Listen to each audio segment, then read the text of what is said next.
Hello दोस्तों, कैसे हैं आप सब। DSSB TGT नेचुरल साइंस की इस सीरीज़ में आपका स्वागत है। और आज का टॉपिक हमारा है रिप्रोडक्टिव बायोलॉजी।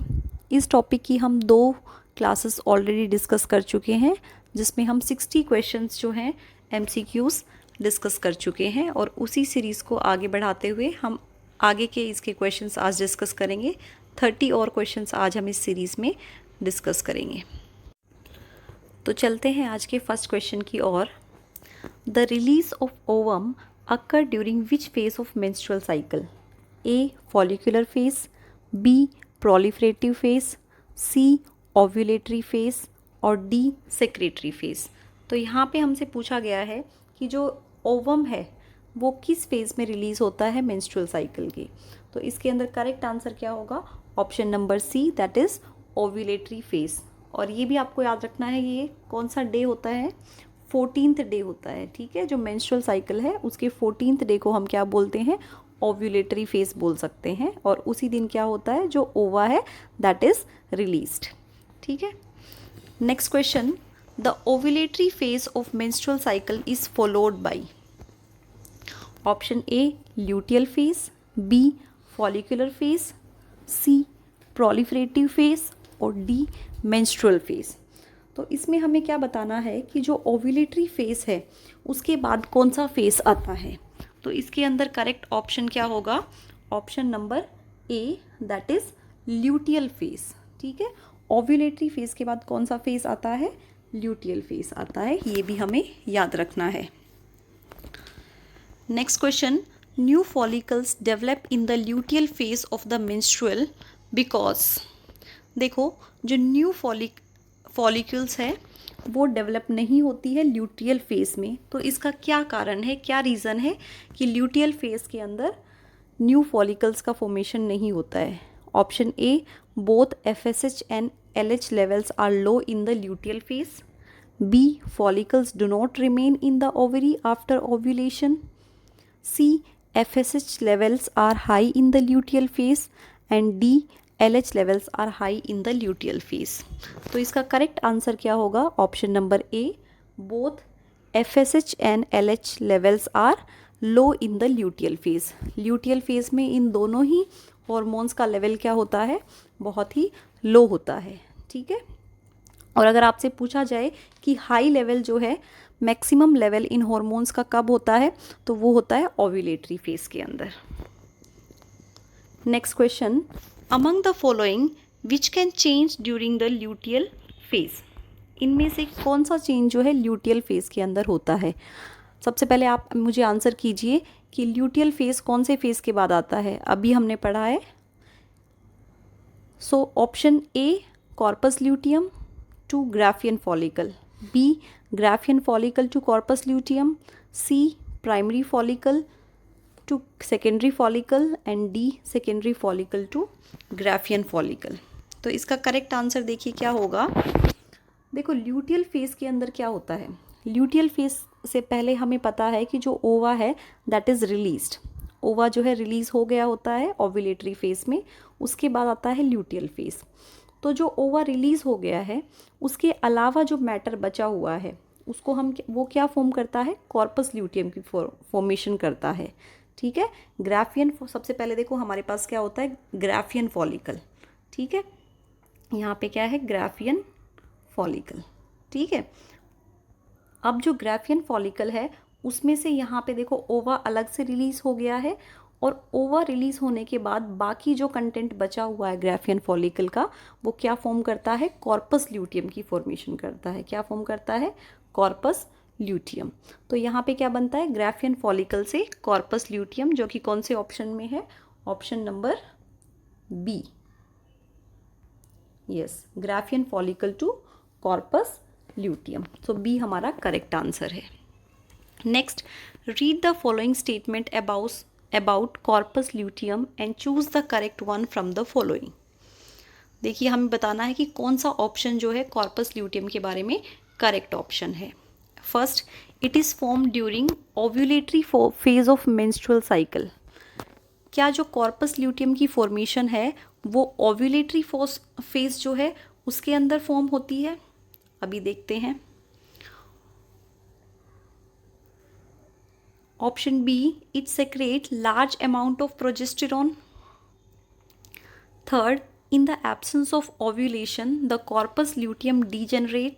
और option 4, the degeneration of corpus luteum cause disintegration of endometrium. ठीक है, तो यहाँ पे देखो हमारा क्या आंसर करेक्ट होगा. एक तो हमारा जो सेकेंड स्टेटमेंट है वो करेक्ट है, it secrete large amount of progesterone. जो कॉर्पस ल्यूटियम है वो क्या सेक्रेट करता है, प्रोजेस्टेरॉन जो है वो सेक्रेट करता है. ठीक है, तो यहाँ पे देखो. और नेक्स्ट जो है वो कौन सा करेक्ट होगा, the degeneration of corpus luteum cause disintegration of endometrium. यानी कि जो हमारा सेकेंड और जो फोर्थ स्टेटमेंट है वो बिल्कुल ही करेक्ट है, और जो फर्स्ट और थर्ड स्टेटमेंट है वो क्या है, रॉन्ग स्टेटमेंट है. तो कौन से ऑप्शन में है ये, ऑप्शन नंबर सी. तो जो हमारा ऑप्शन नंबर सी है वो क्या है, बिल्कुल ही करेक्ट है. चलते हैं नेक्स्ट क्वेश्चन की ओर. In human beings permanent cessation of menstrual cycle is called. देखो ह्यूमंस में क्या है, after the age of 50 to 60 की एज में क्या होता है, जो मेंस्ट्रुअल साइकिल है वो कम्प्लीटली स्टॉप हो जाती है. ठीक है, तो उस फेज़ को हम क्या कहते हैं, कम्प्लीटली क्या हो जाती है, देखो परमानेंट सीज हो जाती है मेंस्ट्रुअल साइकिल. तो उस फेज़ को हम क्या बोलेंगे, उस फेज़ को हम बोलेंगे मेनोपॉज. ठीक है, ये हमने कल भी पढ़ा था. अच्छा, तो आप मुझे आंसर कीजिएगा कि मेनार्क जो है वो कौन से फेज़ को कहते हैं और किस स्टेट को हम मेनार्क स्टेट कहते हैं. ठीक है, next question. The sperm release during copulation finally reach to which part of fallopian tube. ठीक है, जो स्पर्म रिलीज होता है ड्यूरिंग कॉपुलेशन, यानी कि इंटरकोर्स के टाइम जो स्पर्म रिलीज हो रहा है, तो सबसे पहले वो कहाँ पहुँचता है, फेलोपियन ट्यूब में. तो वो कहाँ पहुँचता है, देखिए ऑप्शन ए है इनफंडिबुलम, बी इस्थमस, सी एम्प्यूला और डी एम्पुलरी इस्थमस. ठीक है, तो यहाँ पे करेक्ट ऑप्शन क्या होगा, ऑप्शन नंबर सी. ठीक है, एम्प्यूला जो है वहाँ पे क्या है, स्पर्म जो है रिलीज होने के बाद फाइनली रीच करते हैं. ठीक है, और एम्प्यूला ही क्या है, साइट ऑफ फर्टिलाइजेशन. देखो फर्टिलाइजेशन आपको पता है कहाँ पे होता है, फेलोपियन ट्यूब में होता है. ठीक है, लेकिन अगर आपसे पूछ लिया जाए कि फेलोपियन ट्यूब में भी कहाँ पे फर्टिलाइजेशन होता है, तो वो कहाँ होता है, एम्प्यूला में होता है. ठीक है, next question, question number 68. Capacitation occurs in A epididymis, B vas deferens, C female reproductive tract, D rete testis. तो यहाँ पे देखो कैपेसिटेशन कहाँ पे होता है, it takes place in female reproductive tract. ठीक है, तो ये आपको याद रखना है. Next question, capacitation refers to change in. Capacitation का मतलब क्या है, देखिए कैपेसिटेशन का मतलब क्या होता है कि जो स्पर्म है, स्पर्म में हमने देखा क्या होती है, स्पर्म के अंदर एक्रोसोम प्रेजेंट होता है. ठीक है, जो टर्मिनल एंड है वहाँ पे क्या प्रेजेंट होता है, एक्रोसोम. और हमने पढ़ा था कि जो कोलेस्ट्रॉल है वो भी वहाँ पे होता है. तो एक्चुअल में क्या होता है, removal of cholesterol from sperm. ठीक है, स्पर्म में से क्या है, कोलेस्ट्रॉल जो है वो रिमूव हो जाता है ताकि जो स्पर्म है उसकी रैपिड मूवमेंट हो सके. और इसी प्रोसेस को हम क्या बोलते हैं, कैपेसिटेशन बोलते हैं. ठीक है, और कैपेसिटेशन कहाँ पे होता है, फीमेल रिप्रोडक्टिव ट्रैक्ट के अंदर होता है, और बिफोर फर्टिलाइजेशन जो है ये प्रोसेस होता है. ठीक है, तो यहाँ पे क्या होगा हमारा correct answer, sperm before fertilization. ठीक है, next question. The membranous cover of the ovum that is found at the time of ovulation is. Ovulation के टाइम देखिए जो ओवम है उसके ऊपर एक कवरिंग होती है, मेम्ब्रेनस कवर होता है, तो उसको क्या कहते हैं. Option A corona radiata, B zona radiata, C zona pellucida and D chorion. तो यहाँ पे करेक्ट ऑप्शन क्या होगा, option number A, that is corona radiata. ठीक है, इसके लिए आपको ओवम का पूरा स्ट्रक्चर जो है अच्छे से पता होना चाहिए. ठीक है, कि ग्राफियन फॉलिकल बनने के बाद जो ओवा है उसका एक्चुअल स्ट्रक्चर किस तरीके से होता है. Question number 71. During acrosomal reaction the sperm. देखिए एक्रोसोमल रिएक्शन जो होती है उस टाइम स्पर्म में क्या चेंजेस होते हैं. A comes in contact with zona pellucida, of the ova. तो ये फर्स्ट ऑप्शन जो है वही हमारा क्या है, करेक्ट ऑप्शन है। बाकी ऑप्शन हमें देखने की ज़रूरत नहीं है, बट हम एक बार रीडिंग कर लेते हैं बाकी ऑप्शंस को भी। ऑप्शन बी है undergo reaction with the uterine environment of female. No, ये बिल्कुल ही गलत है। यूटेरस एनवायरनमेंट के साथ कोई रिएक्शन नहीं होती है स्टार्टिंग में। Option C undergoes reaction with the epidemic environment of the male. False. D produce androgens in the uterus. तो ये सभी ऑप्शन गलत है। ऑप्शन ए जो है वो हमारा करेक्ट आंसर है। Next question, the secretion of acrosome help the sperm to enter into cytoplasm of ovum through. देखिए, जो एक्रोसोम का सेक्रेशन है, एक्रोसोम, ठीक है, एक्रोसोम हमें पता है कि जो स्पर्म है उसके अंदर क्या है, ये जो कैप लाइक स्ट्रक्चर होता है, यहाँ पे जो कैप लाइक स्ट्रक्चर है उसको हम क्या कहते हैं, एक्रोसोम कहते हैं। तो ये जो एक्रोसोम है उसका जो सेक्रेशन है वो कैसे हेल्प करता है, the secretion of acrosome help the sperm to enter into cytoplasm of ova. Yes, cytoplasm में एंटर करने के लिए वो किसकी हेल्प से क्या करता है, किसकी हेल्प से वो एंटर करता है।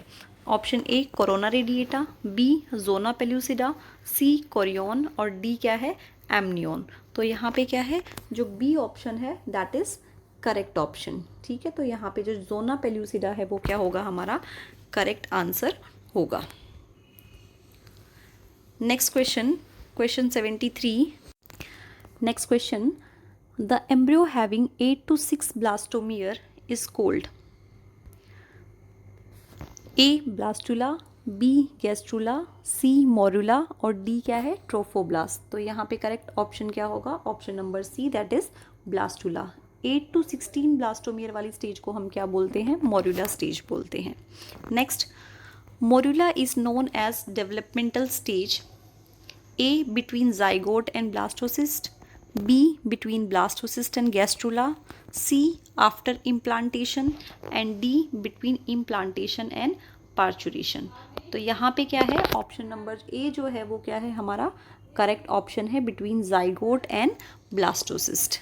ठीक है, उसके बाद question number 75, the blastomeres in the blastocyst are arranged into. जो ब्लास्टोमियर्स है ब्लास्टोसिस्ट के अंदर वो किस तरीके से अरेंज होते हैं।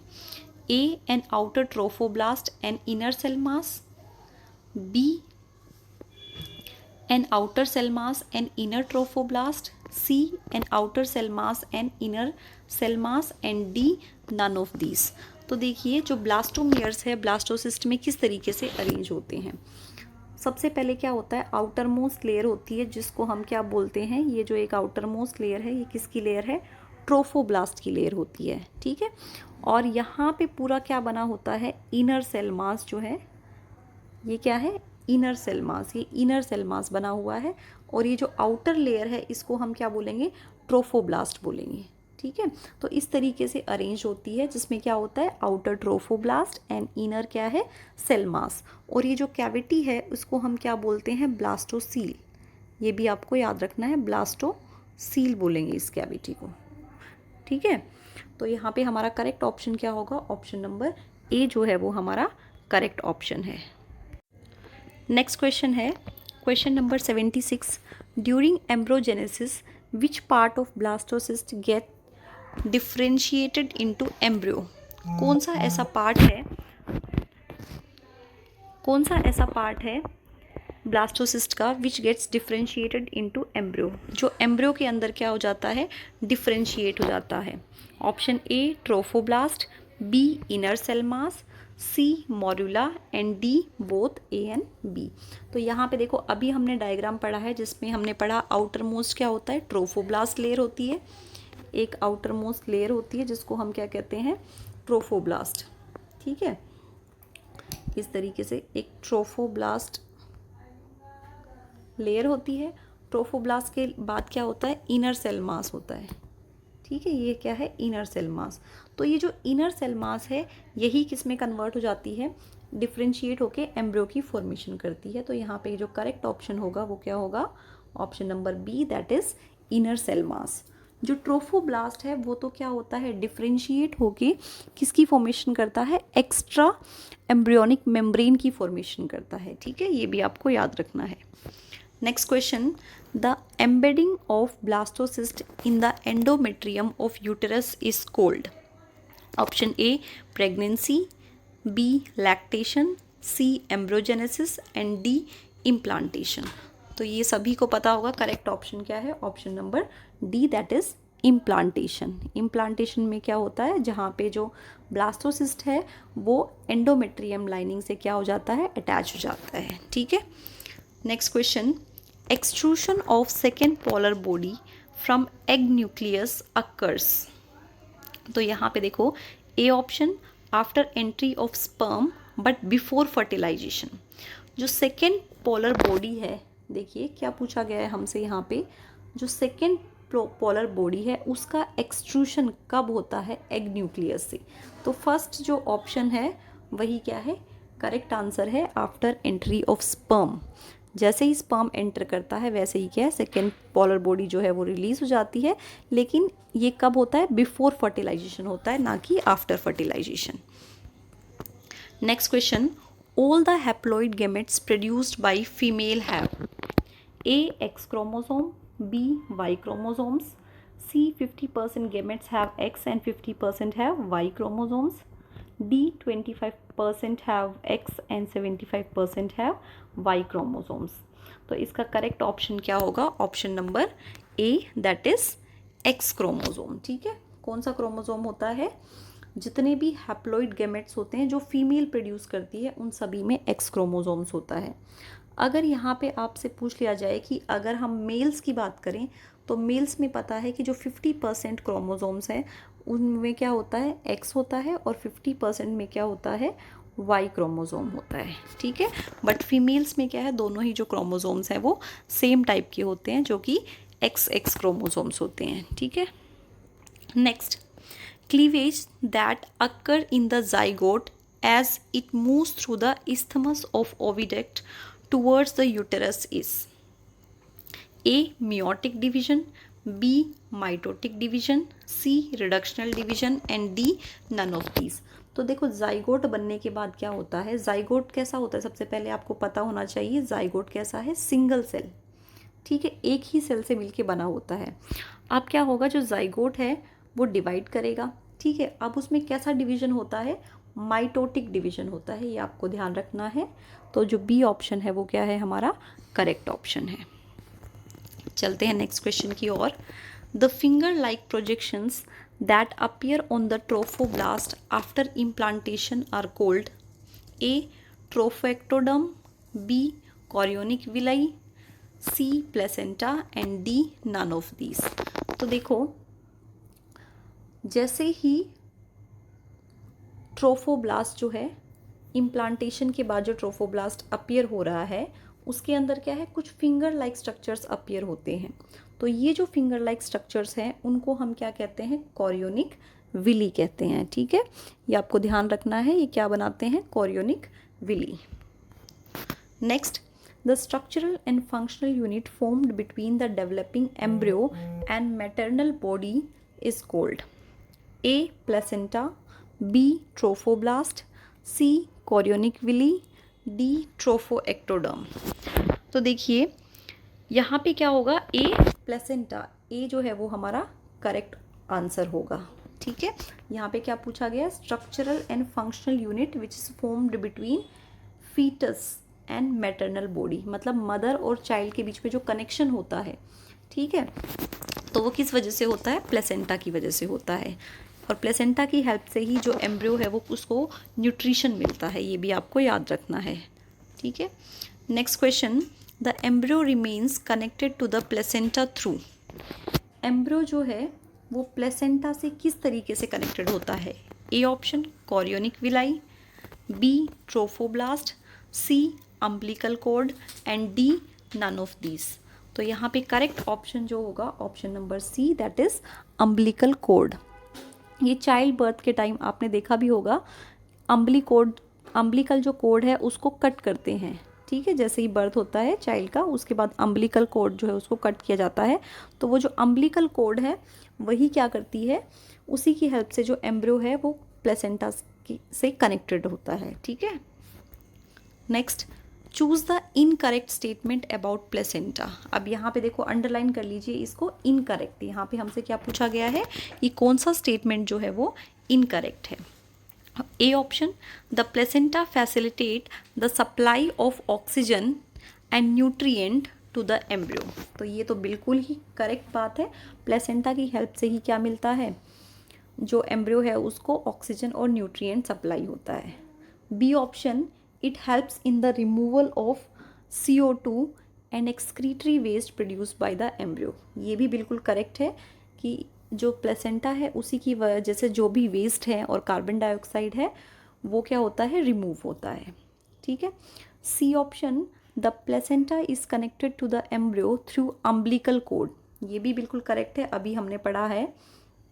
और डी ऑप्शन क्या है, placenta act like a endocrine tissue and produce several enzymes also. तो जो डी ऑप्शन है वही हमारा करेक्ट ऑप्शन है, क्योंकि ये गलत बात है, ये सही बात नहीं है। ठीक है, ये सही स्टेटमेंट नहीं है। So D option is the correct answer, because यहाँ हमसे क्या पूछा गया था, इनकरेक्ट स्टेटमेंट पूछा गया था। Next question, which of the following hormone is not secreted by human placenta. A HCG, B oestrogen, C progesterone and D LH। तो यहाँ पे करेक्ट आंसर क्या होगा, option number D, that is LH। LH hormone जो है, luteinizing जो hormone है, that is not secreted by human placenta. बाकी सभी जो हार्मोन है वो कौन सेक्रेट कर सकता है, ह्यूमन प्लेसेंटा सेक्रेट कर सकता है। Next question, several hormones like HCG, HPL, estrogen, progesterone are produced by A fallopian tube, B pituitary, C ovary and D placenta। तो यहाँ पे करेक्ट ऑप्शन क्या होगा, ऑप्शन नंबर डी प्लेसेंटा, जो कि हमने अभी पढ़ा है। ठीक है। HCG, HPL, एस्ट्रोजन, प्रोजेस्टेरोन, ये सभी जो हार्मोन्स जो हैं वो कौन प्रोड्यूस कर सकता है, प्लेसेंटा इन सबको प्रोड्यूस कर सकती है। अच्छा, अभी हमने पढ़ा है कौन सा हार्मोन जो है प्लेसेंटा प्रोड्यूस नहीं कर सकता, LH हार्मोन, जो हमने पिछले क्वेश्चन में ही डिस्कस किया है। Next question, a hormone that is secreted by ovary in the later phase of pregnancy is A oestrogen, B FSH, C relaxin, D HCG। तो यहाँ पे देखिए करेक्ट ऑप्शन क्या होगा, option number C, that is relaxin जो है वो क्या है, हमारा करेक्ट ऑप्शन है। ठीक है। दैट इज, देखो क्या पूछा गया है, hormone secreted by ovary in letter phase of pregnancy. जो प्रेगनेंसी का लेटर फेज है उसमें कौन सा हार्मोन ओवरी सेक्रेट करती है, तो कौन सा हार्मोन होता है, वो रिलैक्सिन हार्मोन होता है, जो कि डिलीवरी के टाइम भी क्या करता है, हेल्पफुल होता है। Next question, the hormone that is produced during pregnancy only.